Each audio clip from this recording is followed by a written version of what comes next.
चलाए। अब इस समय लोकतंत्र में जो बोल ले, जो लोगों के लिए लड़ ले, जो शोषित वंचित पीड़ितों की आवाज बने और अपने देश और धर्म की रक्षा करने के लिए सदैव तत्पर रहे, वही पासी है। अन्यथा पासी नहीं, वो दलित है, हरिजन है। और दलित हरिजन बन के चलिए तो हमारे समाज में गाली है, वही आप बन के चलिए, वही ठीक है। अगर आप जागेंगे तो पासी है और नहीं जागेंगे तो दलित हरिजन है। मैं खुल के बताऊंगा। सवाल करिए, लोकतंत्र में सबसे बड़ा अंगूठा होता है और अंगूठा 5 रुपए में बेचोगे, तुमसे महंगा मुर्गा बिकता है, तुमसे महंगा बकरा बिकता है। अगर यही मानसिकता रखोगे तो कौन तुम्हारी सुनेगा? कोई सुनेगा? कोई नहीं सुनेगा। ऐसा ही मारे जाओगे। जिनके लिए हम रात दिन एक कर दिए, क्या वो हमारे लिए खड़े होते हैं? इसलिए कोई भी नेता संवैधानिक पद पे पहुंच जाए तो उसका अपनी जाति का और अपने धर्म का ना समझो, वो राजनीति का हो जाता है। वो सबकी बात करता है, लेकिन समाज की बात करने में उसकी छाती फट जाती है। न फट जाती हो तो बताओ। और आपका बेटा, आपका भाई सूरज पासी हर एक समाज में अपने समाज की बात रखने की क्षमता रखता है और जरूरत पड़ेगी तो सर्व समाज की बात रखने की क्षमता रखता है। अगर हम अपने हक अधिकार के लिए नहीं बोल पा रहे हैं तो हम गुलाम हैं। अगर हम आज अपना किला नहीं बचा पा रहे हैं तो इनकी आत्माएं रोती होंगी कि ये हमारे वंशज हैं। इनकी आत्माएं रोती होंगी कि नहीं रोती होंगी कि इनके लिए, इनके मान सम्मान स्वाभिमान के लिए हमने सब कुछ गंवा दिया। और आज जब ये एकजुट हो रहे हैं, इतने बहुसंख्य है, तो अपना घर भी नहीं बचा पा रहे, ये किला नहीं बचा पा रहे। हमको लेना है, एकजुट होना है। इस अयोध्या की धरती पे 33 किले हैं पासियों के।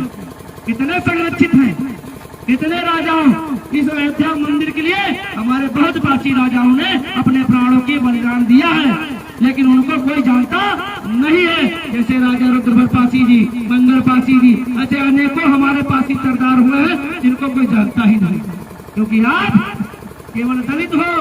आप देखिए, मैं कहता हूँ बाबा साहब भीमराव अम्बेडकर का सम्मान करते हैं, लेकिन बाबा साहब को पूरा विश्व जानता है। क्या आपके महापुरुषों को कोई जानता है? बताने काम करिए।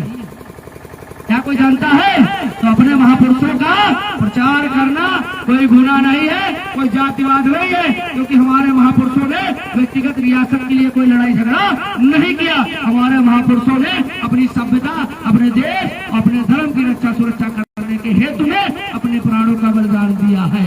इसलिए हमको गर्व होना चाहिए कि हम पासी कुल में जन्मे हैं। याद रखिएगा और एक रहिएगा, तभी नेक रहिएगा। और बटोगे तो कटोगे, कटोगे कि नहीं कटोगे? और लोग काट रहे हैं, जहाँ बहुसंख्य हो तहाँ आपस में लड़ा रहे हैं, जहाँ अल्पसंख्यक हो तहाँ लोग मार रहे हैं। यही तो हो रहा है ना।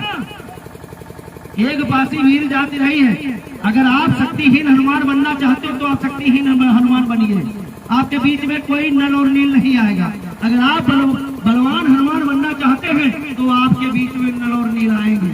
याद रखिएगा। अगर गूंगे बौरे बनना है तो राम राम नमस्कार हर हर महादेव, अपने घर चले जाओ, क्योंकि इतना माथा पच्ची हमने समझ के बाहर है। ठीक है ना।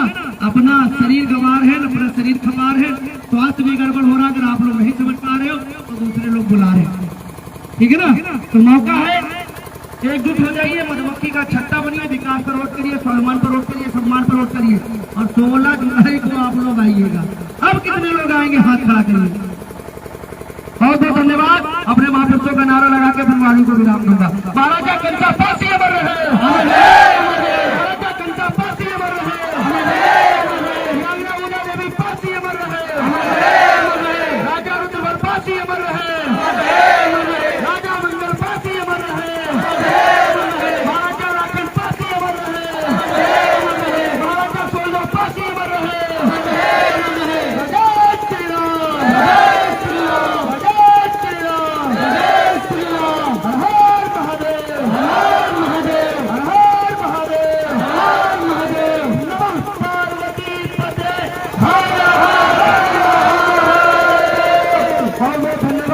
आप लोग इतनी देर डटे रहे, मजबूत रहे। पानी आके चला गया।